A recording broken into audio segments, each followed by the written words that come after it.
I thought this was a good time to do a Dear Sam Help Horsemanship series. I haven't seen this Mustang for about 6 months. She had been through the prison system and unfortunately had been literally manhandled and had a whole bunch of fear and defensiveness, which led to dangerous behaviors such as charging, biting, attacking, striking, kicking. She also had health issues going on. There, she's letting down.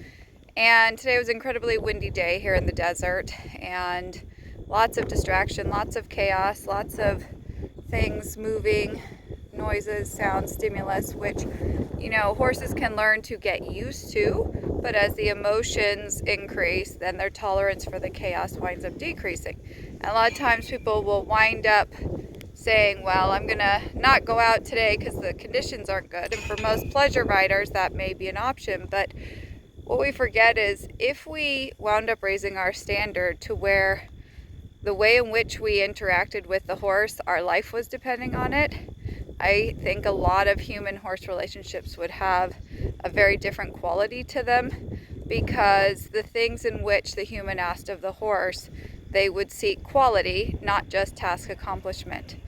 And so in this case, for example, when I called this mare out of her stall today where there was, lots of chaos and stimulus, as I said, you could see she was very bothered. And she tried to keep it together again. It was the first time I saw her in 6 months. But you could feel the energy. You could feel the, I'm going to say, contained obedience. And there were several times we had to navigate gates and narrow spaces, and there's goats and cows behind us, and semi-trucks passing, and tarps flapping, and all these different things, to where she tried to check in, she tried to wait, but you could see a building tension in her, and locationally there wasn't really a good place to have any sort of release of pressure, because each place we had to go to navigate was adding more pressure. And so there's a balance between helping the horse find their way through, but then when we got to the bigger place of the arena, that I didn't just let her go. And by the time we got to the arena, she had an anticipation, because of how things have been done with her owner, that I would do something in a certain way. And when I didn't is when the meltdown started to come up. And so I had to help her through trying to take off to the left wouldn't work, trying to take off to the right, go flying backwards, until her brain could get with me. She could start breathing, chewing, processing, and then I took off the lead rope. And when I did, she just stood there waiting. And, that's a big moment for a horse who's looking to flee or does not see value in the human, that after we've helped them through the meltdown and the falling apart, that we've done so in a way that's reflected in their behavior, that they are checking in with us, that they are finding value in the interaction, so that it's not that I critiqued her through, don't you dare run off, don't you dare try and, pull away or back up or do any of the things she came up with. She was doing the best she could do based on what her brain and emotions were doing inside of her. But instead, that the way in which I presented the help and the support, which I often talk about, has value to her. And so by the time she does have the choice to leave, she chooses not to.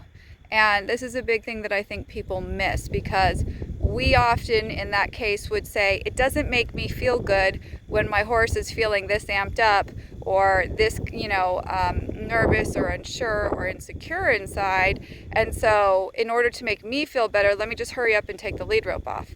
As opposed to saying, what am I teaching the horse if every time they're concerned that I basically bail or I leave them on their own? And here's the piece that people often forget.